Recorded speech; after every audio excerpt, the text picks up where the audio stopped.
In the heart of Central Europe, a message was sent, not through speeches or diplomatic communiques, but through the sound of engines, the thud of artillery, and the synchronized movement of armored formations across the Hungarian plains. The Hungarian Defense Forces have launched Exercise Adaptive Hussars 2025, their largest and most complex military exercise since joining NATO in 1999. On the surface, it looks like routine training, but in today's geopolitical climate, there is no such thing as routine. This is not just a test of readiness. It is a statement of alignment, a demonstration that Hungary, often seen as NATO's most unpredictable member, is still very much part of the alliance's forward strategy, and the timing could not be more deliberate. The exercise unfolds against a shifting European landscape, where military posture and political messaging now move hand in hand. The official line is simple: to enhance defense capabilities and integrate into NATO defense plans.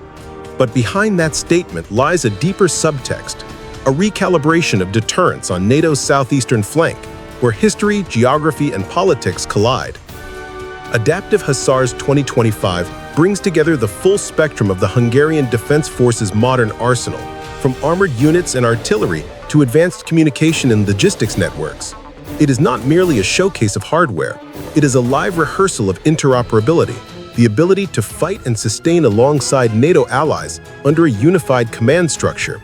That, more than anything, defines credibility within the alliance. For Hungary, this exercise represents more than military efficiency. It is an opportunity to reaffirm strategic belonging, to prove that despite political friction with Brussels and differing tones toward Moscow, Budapest remains a functioning part of the NATO defense grid. It is a balancing act, played out in steel, smoke, and precision timing.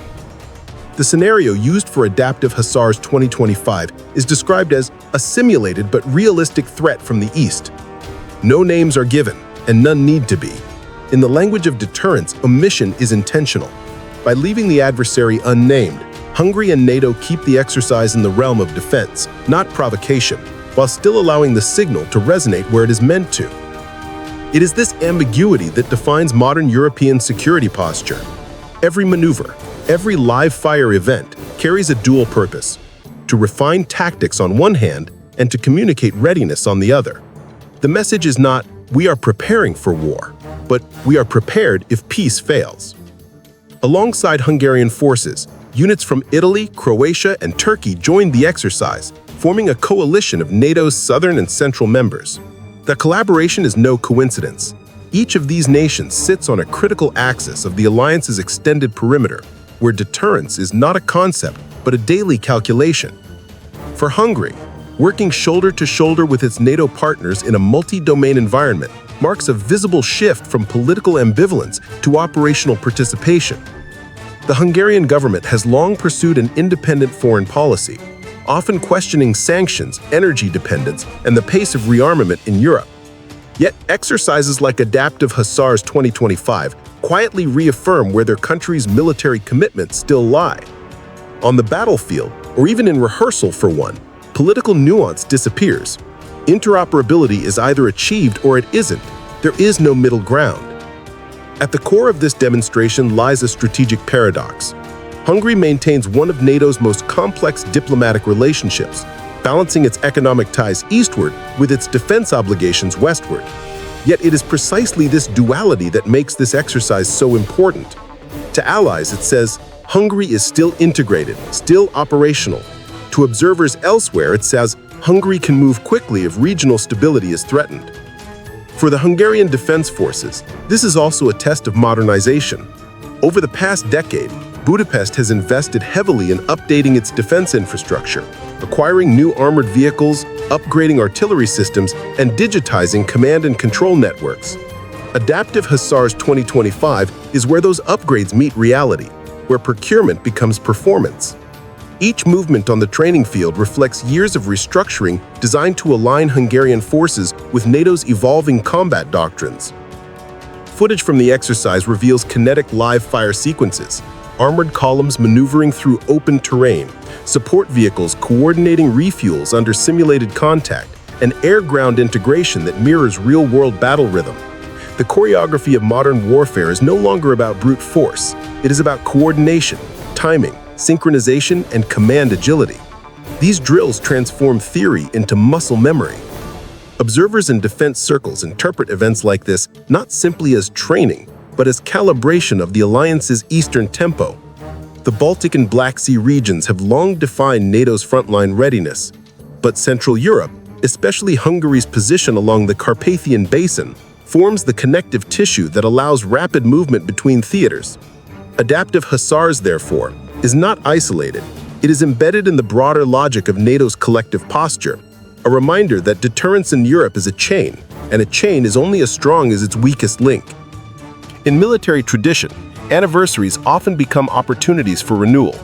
While this exercise is not framed as symbolic, the timing speaks volumes.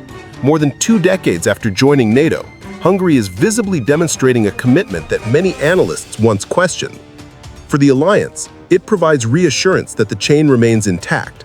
For Hungary, it offers leverage, proof that participation equals influence within the alliance it sometimes challenges politically. General Gabor Berendi, Chief of Defense of Hungary, has emphasized that this training is about operational integration, bringing together the 6 core functions of marine aviation and ground forces under a single framework of joint operations. Translated into geopolitical language, that means one thing.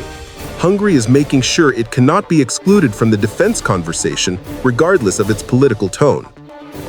Beyond tactics and formations, Adaptive Hussars carries a subtler message about Europe's shifting perception of security. The continent no longer enjoys the luxury of geographic insulation. Threats once considered distant are now part of the planning horizon.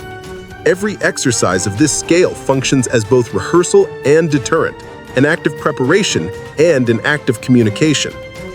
In that sense, the Hungarian plains have become a stage where the language of force is spoken fluently once again. A reminder that in today's Europe, diplomacy and defense are not opposites. They are coordinates on the same grid. For NATO analysts, the significance of this event is not in its immediate outcomes, but in its symbolism.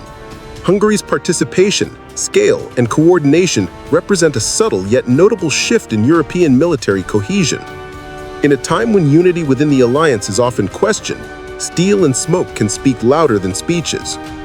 What began as an exercise has therefore become a signal, calm in tone but deliberate in design. A message to allies that Hungary's readiness strengthens the network, a message to adversaries that the alliance remains integrated and alert, and a message to the world that Central Europe, long seen as a buffer zone, is once again an active participant in defining the balance of power. In the end, Adaptive Hussars 2025 is more than a display of Hungarian force. It is a study in alignment, where national sovereignty and collective defense find common ground in the art of preparation. The dust rising from those tank tracks is not just evidence of movement, it is a signal in itself, a sign that Europe's center is no longer silent.